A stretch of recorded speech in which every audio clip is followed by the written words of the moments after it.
Hello to all the viewers. आज हम लोग देखेंगे रेफ्रिजरेशन एंड एयर कंडीशनिंग का लेक्चर नंबर 4। इसमें हम लोग देखेंगे कि वीसीआरएस का जो डायग्राम होता है, अभी तक हमने कंपोनेंट्स का एक डायग्राम देखा हुआ है कि कैसे एक रेफ्रिजरेंट एक स्टेप से दूसरे स्टेप में जाता है। अब हम उसका प्रेशर और वॉल्यूम डायग्राम देखेंगे, कैसे एक ग्राफ के फॉर्म में शो किया जाता है वीसीआरएस को। So let's start with the lecture. सबसे पहले देखेंगे हम लोग कि प्रेशर जो होता है वो होता है हमारे वाई एक्सिस पे और वॉल्यूम होता है हमारे एक्स एक्सिस पे। और इस तरह का कुछ लाइन बनाई जाती है जब भी हमें कांस्टेंट टेम्परेचर दिखाना होता है। तो कांस्टेंट टेम्परेचर की लाइन कुछ इस तरह से बनती है। ये इसलिए बनती है इस तरह की लाइन, जैसे कि अक्सर आपने देखा होगा कि कांस्टेंट टेम्परेचर की लाइन कुछ इस तरह से हम लोग दिखा देते हैं। मतलब ये पीवी चार्ट है, तो ये प्रेशर हो गया, ये वॉल्यूम हो गया, और इस तरह के टेम्परेचर की लाइन हमने दिखा दी ऐसे कुछ इस तरह से। बट क्योंकि इस पर्टिकुलर प्रोसेस में अवस्था का परिवर्तन हो रहा है, लिक्विड वेपर में बदल रहा है या फिर वेपर लिक्विड में बदल रहा है, तो इस तरह का जब भी अवस्था का परिवर्तन होता है उस पर्टिकुलर टाइम पे जो कांस्टेंट टेम्परेचर लाइन है वो सिर्फ इतनी ना रह के कुछ और भी हो जाती है, कुछ इस तरह से, फिर इस पर्टिकुलर रीजन में कुछ इस तरह से, इस तरह से ये बदलती रहती है। इसीलिए हमें कई सारी स्टेप बाय स्टेप, मतलब एक सीढ़ी नुमा स्ट्रक्चर देख सकते हैं आप। इस तरह से हमें मिलता है एक कांस्टेंट टेम्परेचर की लाइन। तो ये हो जाती है हमारी कांस्टेंट टेम्परेचर की लाइन। यहाँ ये जो पर्टिकुलर कर्व है ये हमारा अवस्था का परिवर्तन दिखा रहा है। कैसे दिखाते हैं मैं आप लोगों को बताती हूँ। इस पर्टिकुलर एरिया की अगर हम लोग बात की जाए तो ये जो शेप है इसको हम लोग बेल शेप कहते हैं, बेल शेप या फिर डोम शेप कहा जाता है, डोम शेप कहा जाता है। ये कुछ इस तरह से बनता है कि इस पर्टिकुलर माउंटेन के अंदर जो भी चीज़ें हैं, मतलब जो भी हमारा रेफ्रिजरेंट है उसका जो फेज़ होगा वो होगा लिक्विड प्लस वेपर। और इसके बाहर, मतलब इधर की तरफ अगर हम लोग जाएंगे, यानी कि इधर की तरफ जितना भी फेज़ होगा इसके बाहर का, ये सब वेपर कहलाएगा, वेपर। और इसके इधर जो भी रेफ्रिजरेंट है हमारा, वो हमारा लिक्विड की अवस्था में होगा। तो इस तरह से ये शेप बनाया जाता है। अब यहाँ से हम लोग समझ सकते हैं कि ये अगर लाइन इसके यहाँ पे बाहर, तो यहाँ पे कौन सा फेज़ होगा। तो अगर इस पर्टिकुलर पॉइंट की बात की जाए तो इस पर्टिकुलर पॉइंट पे इधर तो लिक्विड है और इधर वेपर है। मतलब ये एक पॉइंट ऐसा कहलाता है कि यहाँ पे लिक्विड जो है वो वेपर में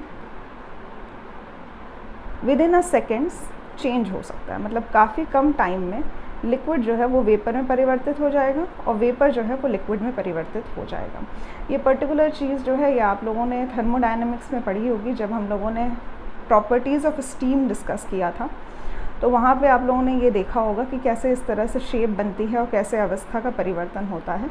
यहाँ पे मैं आप लोगों को वीसीआरएस क्योंकि पढ़ना है हमें, तो प्रोसेस जानना ज़रूरी है, इसलिए मैं आप लोगों को थोड़ा सा रिविज़न करवा दे रही हूँ। नेक्स्ट जो हमारा स्टेप होता है वो जो मैंने पॉइंट बताया था जहाँ पे लिक्विड और vapour with in a seconds एक दूसरे की अवस्था में परिवर्तित हो जाते हैं, उसको हम लोग कहते हैं क्रिटिकल पॉइंट, यानी कि क्रांतिक बिंदु। और ये जो पर्टिकुलर लाइन है इसे हम लोग संतृप्त द्रव्य रेखा यानी कि सैचुरेटेड लिक्विड लाइन कहते हैं। इसका मतलब ये होता है कि इस पर्टिकुलर पॉइंट पे जो भी हमारा रेफ्रिजरेंट है ये फुली लिक्विड स्टेट में है, मतलब zero water vapour, water vapour zero है यहाँ पे। तो ये हमारा सैचुरेटेड लिक्विड लाइन कहलाता है। तो ये जो लाइन पे अगर आप लोग बढ़ते जाते हैं, अगर इस पर्टिकुलर टेम्परेचर पे इस लाइन पे हैं हम लोग और इस पर्टिकुलर टेम्परेचर इस पॉइंट पे हैं हम लोग, तो ये जो पॉइंट्स हैं ये शो कर रहा है कि अभी जो हमारा लिक्विड है वो सैचुरेटेड है, फुली सैचुरेटेड है। मतलब ज़रा भी इसमें वाटर ड्रॉपलेट्स नहीं वाटर वेपर्स नहीं मिलते हैं आप लोगों को। तो यहाँ से हम लोग समझ सकते हैं कि ये जो लाइन है ये शो कर रही है। इसके साथ ही अगर हम लोग देखें यहाँ पे ये जो लाइन है ये हमारी सैचुरेटेड वेपर लाइन को शो कर रहा है, यानी कि संतृप्त वाष्प रेखा। इसका मतलब ये होता है कि यहाँ पे जो है हमारे पास जो भी वेपर है उसमें ज़रा भी वाटर के ड्रॉपलेट्स नहीं हैं। वाटर जो है वो फुली वेपर स्टेट में ही है, पूरा का पूरा वाष्प में परिवर्तित हो चुका है। तो ये संतृप्त वाष्प रेखा कहलाती है। और इधर जैसे कि मैंने आपको बताया, इधर का जो वेपर है उसको हम लोग अति तप्त वाष्प कहते हैं, क्योंकि अब इसके बाद यहाँ के बाद जब वेपर इधर जाएगा, ये तो मैंने आप लोगों को बताया था कि इधर सारा जो है वो वेपर स्टेट में ही होता है, ठीक है। इसके बाहर जैसे ही निकलता है, तो यहाँ के बाद अगर इस पर्टिकुलर लाइन को टच कर रहा है तो वो तो हमारा संतृप्त वाष्प है, यानी कि सैचुरेटेड वेपर है। और इसके बाहर जब इधर की तरफ जाते हैं हम लोग, ये जो रीजन होता है ये हमारा सुपर हीटेड वेपर कहलाता है। यहाँ से अगर देखा जाए सुपर हीटेड वेपर यानी कि अति तप्त वाष्प कहलाता है। सिमिलरली जो इधर की लाइन होती है उसे हम लोग कहते हैं,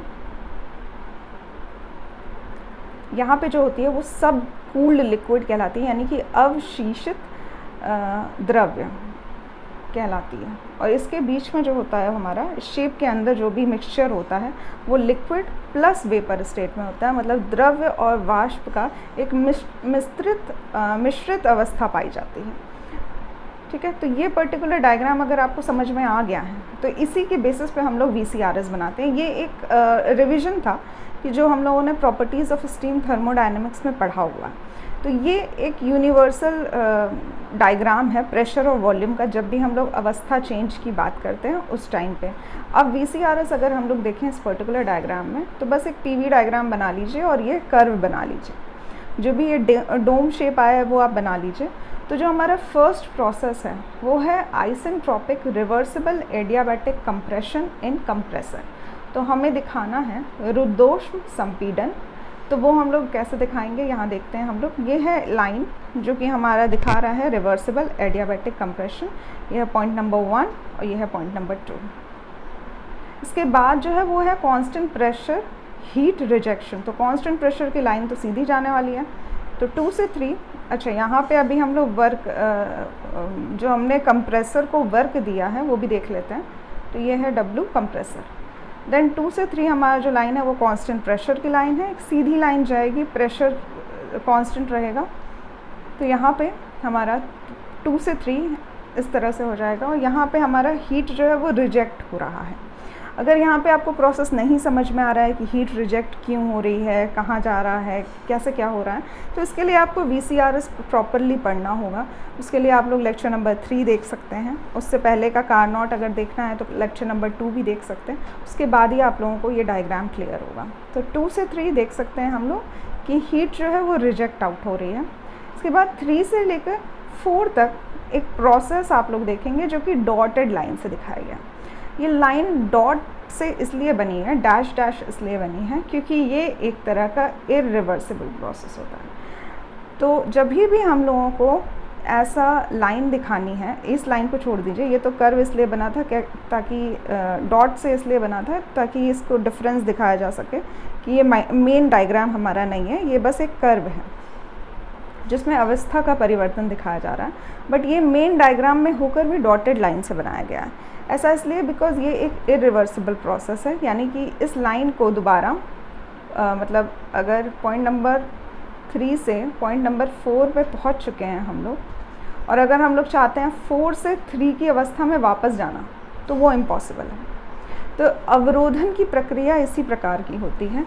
जब भी हम लोग इरिवर्सिबल कांस्टेंट एंथैल्पी एक्सपेंशन करते हैं, यानी कि अवरोधन की प्रक्रिया, जिसको हम लोग शॉर्ट में कहते हैं थ्रॉटलिंग का प्रोसेस। तो थ्रॉटलिंग का जो प्रोसेस होता है वो कम्प्लीटली इरिवर्सिबल प्रोसेस होता है। तो इसीलिए यहाँ पे आप लोगों को डॉटेड लाइन से दिखाया गया है। बट इस प्रोसेस में प्रेशर जो होता है वो काफ़ी कम हो जाता है। देख सकते हैं प्रेशर काफ़ी कम हो गया है और साथ ही टेम्परेचर काफ़ी कम हो जाता है। हम लोग थ्रॉटलिंग डिटेल में पढ़ेंगे।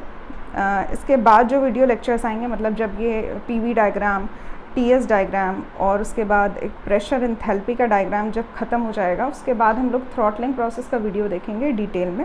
वहाँ पे हम लोग समझेंगे कि कैसे प्रोसेस होता है, कैसे ये इरिवर्सिबल हो जाता है।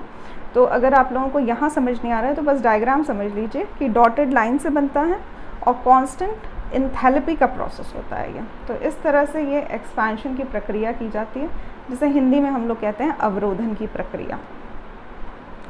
इसके बाद जो हमारा लास्ट प्रोसेस है, वो साइकिल को कंप्लीट करेगा, 4 से 1 को ज्वाइन करेगा, 4 से 1 को। इसके बाद इस बीच में इरिवर्सिबल प्रोसेस में हमें कुछ वर्क एक्सपेंशन का वर्क आउट भी मिलेगा। फिर 4 से 1 को हम लोग ज्वाइन कर लेंगे। फाइनली यहाँ पे हमारा कांस्टेंट प्रेशर हीट एब्जॉर्प्शन होता है, जो कि कोल्ड चेम्बर से होता है, मतलब हीट जो है वो इनसाइड जा रही है सिस्टम के। तो इस तरह से ये कंप्लीट होता है हमारा पीवी डायग्राम। यहाँ पे हम लोग ये पर्टिकुलर डायग्राम बना सकते हैं जब भी हम लोगों को VCRS शो करना है। एक और प्रोसेस होता है जो आप लोग देख सकते हैं 1' से 2'।